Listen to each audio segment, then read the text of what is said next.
Hey, what's going on, people? I decided to make a quick video. So, we had some really good fights in the last few weeks from the UFC. Uh, we saw Dan Hardy go against Chris Lytle. We saw Ben Henderson displaying a great amount of skill and power against Jim Miller. But this video is going to be about the upcoming event in Rio and the main event, specifically the fight between Anderson Silva and Yushin Okami. I just decided to make a quick prediction video about the fight. I mean, I know there's a lot of prediction videos around, and most people already write off the fight as another win for Anderson Silva. So, with that being said, I think let's get it out of the way. I think Anderson Silva is going to win. I think his skill set is much better than Yushin Okami's. And besides the fact that they fought before, he also has the psychological advantage coming into the fight because Okami is no stranger to him. And in the last fight, before he got disqualified, Anderson was actually beating Okami on the feet. And then Okami scored that one takedown. And even then, he couldn't really do much when he was on top. So I don't think the story is going to be much different. Yushin Okami's stand up has improved greatly since then, but it's still nowhere near the level of Anderson Silva's. Yushin is a paced, somewhat slow fighter who relies more on power, aggressive clinch, and the takedown to score a victory. He's not the best submission artist. He's actually really not that good with submissions. He's not the best striker. He's definitely not the best striker. But what he is a very resilient and tough wrestler, and that makes it difficult for people to stop him. Okami is one of the best takedown artists in the middleweight division, behind Chael Sonnen. But unlike Sonnen, he's not as aggressive. He's not as aggressive, and he's not necessarily as willing to take punches as Sonnen is. Sonnen is willing to take a lot of hits in order to score the one takedown he needs, and Sonnen tends to be a lot busier on the ground than Okami. But Okami seems to be more accurate when it comes to ground and pound. He's very good at landing strikes while he's in top position, and that's pretty much how he wins most of his fights. That or grinds out decisions really. But the problem is going into this fight, every fight starts standing. And people tend to forget that Anderson Silva actually has really good takedown defense. He didn't really show a good skill set against Sonnen, but I don't think he was really himself in that fight. He wasn't as he wasn't as mobile and as defensive as he usually is. He was letting the takedowns happen almost. So I don't think that's a good way to gauge his abilities to prevent takedowns from happening. Besides that, Anderson has stuffed, I think, about 60 to 70% of all takedown attempts against him. So that's going to be a difficult thing for Okami to pull off. Although I do believe that in the fight, he's going to be able to score one or two takedowns. He might be able to. I'm not sure. But as far as striking is concerned, Okami has nothing on Silva. Silva is more creative. Silva is much more accurate, and Silva has more punching power than Okami does. Okami has a strength as far as like controlling the fight, pushing the fighter against the cage and holding the fighter there. But he doesn't have knockout power and is not the most accurate puncher. Although I do believe that he's probably prepared for that, and I believe that he's going to try and come out aggressive against Anderson, and he's going to try and emulate Sonen's style of fighting. But he just doesn't have the same striking ability that Sonnen has. Okami tends to prefer to sit back and wait for his opportunity. He likes to uh, kind of go with the flow until he sees an opening for a takedown, and then he goes for that. Anderson is not going to give him that opportunity, and I think that eventually Anderson will hurt him. If he doesn't get knocked out in the first round, Anderson is going to frustrate him, landing strike upon strike, and using leg kicks and different maneuvers to control the fight. I do believe that Okami's plan is going to be to set Anderson up, basically. He's going to wait for that kick, and he's going to try to use that as an advantage to score a takedown on him. The only way Okami is going to be able to win this fight is if he's able to score a takedown and maintain top position throughout the round or possibly throughout the fight. But he's not going to be able to. I don't see Okami knocking Anderson out. Anderson is extremely durable. I don't see Okami scoring a submission. Okami is definitely not really good at jiu-jitsu, and he's not going to be able to pull that off against someone of Anderson Silva's pedigree. So his only real hope is wrestling. And the problem is he's going into a fight with a game plan that's already known from the get-go.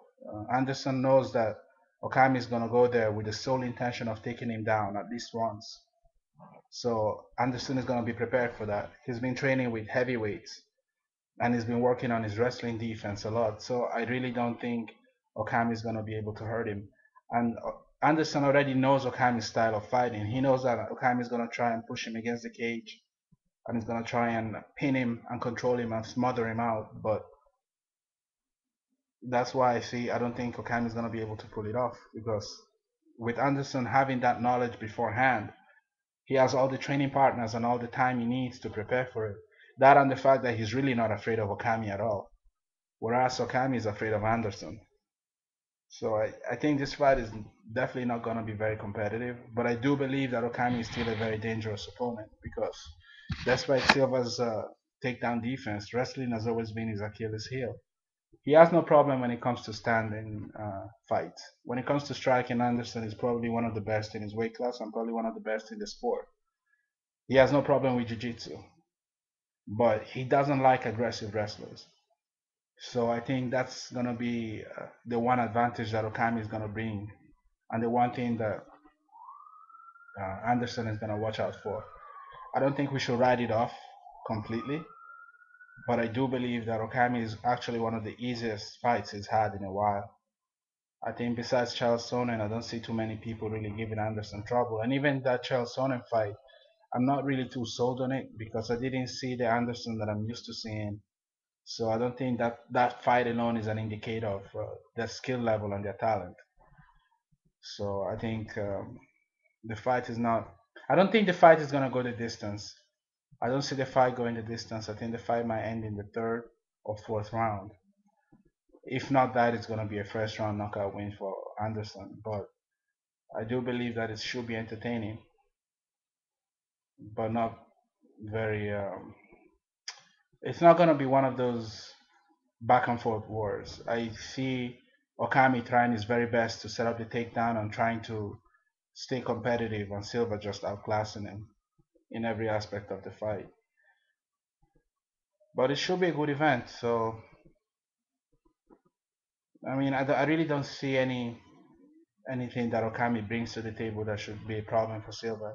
As long as Anderson is healthy and as long as his mind is in the game, I think he's got this one. Even though his skills are diminishing with his age, he's not as fast as he used to be, and his reflexes are still good but not as great as they used to be like 2 years ago. But I still don't think that Okami has what it takes to hurt him in any way, shape, or form. And that's my prediction for that fight. Now going into the second part, I was gonna make a video about the fight between George St. Pierre and Nick Diaz. I was gonna make it a different video, but I figured I have enough time to make it in this one as well. A lot of people are saying that it's gonna be a very one-sided affair with GSP using his wrestling to beat Nick Diaz. I tend to agree with them. Nick Diaz is a great boxer and is a very good jiu-jitsu fighter, but he has absolutely no wrestling defense. I think the problem with Nick Diaz is that he hasn't had the best opponents in the Strikeforce promotion to really hone his skills against wrestlers. He's fought strikers for the most part, and that's his element. And he's fought some jiu-jitsu guys, but he has not had the chance to fight tough wrestlers. And without fighting those guys, he hasn't been. I don't think he's had the time to really hone his wrestling pedigree and be prepared for a fight against someone like GSP. I do think he's a better striker than GSP. I think he's a more accurate puncher, but he doesn't have knockout power. He's a pitter patter puncher who just throws a high volume of punches and wears you out. But he can be hit. He's not invulnerable. He can definitely be hit. So I don't think he's gonna bring that much to the table. I also don't think he's that durable. I think a lot of people say that he has this granite chin or whatever, but you also have to understand that he's going against guys that were pretty much suited for his style of fighting. He's gonna go against a guy that's much stronger than he is and almost just as fast. So I don't think that. Um, I think this is a good fight to test his chin more than anything. But I don't think the fight is gonna be a stand-up affair. I heard that he's training with Andre Ward, and I believe that his strategy is gonna be to try and keep the fight in his two elements. He's either gonna keep it standing as much as possible, or he's gonna let a takedown happen so that the fight can go to the ground and turn into a jiu-jitsu contest. But the problem is most wrestlers in the UFC, they may not be the best jiu-jitsu fighters, but they are prepared to deal with jiu-jitsu practitioners. GSP has very good submission defense. GSP can see a Kimura coming a mile away. You're not gonna be able to armbar him. You're not gonna really be able to get his back. I don't think he's gonna be able to pull that off. But I mean, it's gonna be difficult, really. That and the fact that GSP doesn't really like to give up mount position. It's not really easy to get him off. I don't think uh, Nick Diaz is gonna be able to pull off a reverse and get mount position, or be able to pull off a reverse and then perhaps get a rear naked choke. I don't see it happening. Although I do believe that that's one of the things he's gunning for. He's going to either try and get a submission on the ground as much as possible, or he's going to try and keep the affair standing and just outbox GSP. I believe that GSP is going to play it safe and take him down at will and smother him on the ground. I think he's going to pull a John. If he wants to win the fight the smart way, all he has to do is pull a John Fitch. Keep him against the cage, keep him down, and just punch him in the face. You know, if you keep a certain position and you pin him, there's no amount of hip movement that's going to be able to ensure a reversal. So I think GSP is simply going to play it safe, take him down, keep him there, and smother him as much as possible, and maybe try and score a submission of his own. I don't think GSP is stupid enough to try and box with Diaz. It wouldn't be in his best interest, even because GSP's only really good weapon is the jab and well, the best weapons he has in boxing are the jab and the overhand right. He's not really the technical boxer that some people make him out to be. He's just really good at adapting to that situation if he has to. But he's gonna go against a fighter who has a very crisp and very precise jab, and who knows how to throw combinations really fast and continuously. So it wouldn't be in his best interest to turn this into a stand-up affair. And Diaz can actually hold his own in other forms of fights too. He can throw knees, he can throw kicks. I just don't think the fight is gonna stay that way. So for that fight, I do believe that GSP is gonna play it safe, and we will keep it standing for a little bit, set up the takedown, take him down, and keep him there, and possibly even submit him.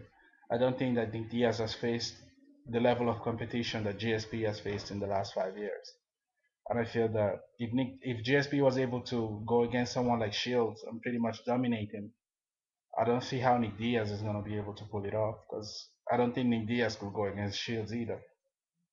So even though they're teammates, I don't think Nick Diaz has the skill sets to go against someone like Diaz. And if he couldn't go against someone like Diaz, I don't see him going against someone like GSP. Fighting guys like KJ Noons, Evangelista Santos, and Daly is not going to prepare you for someone like GSP, who's so well rounded and so dominant that it's very hard to figure him out. I just don't think Diaz has what it takes to beat him.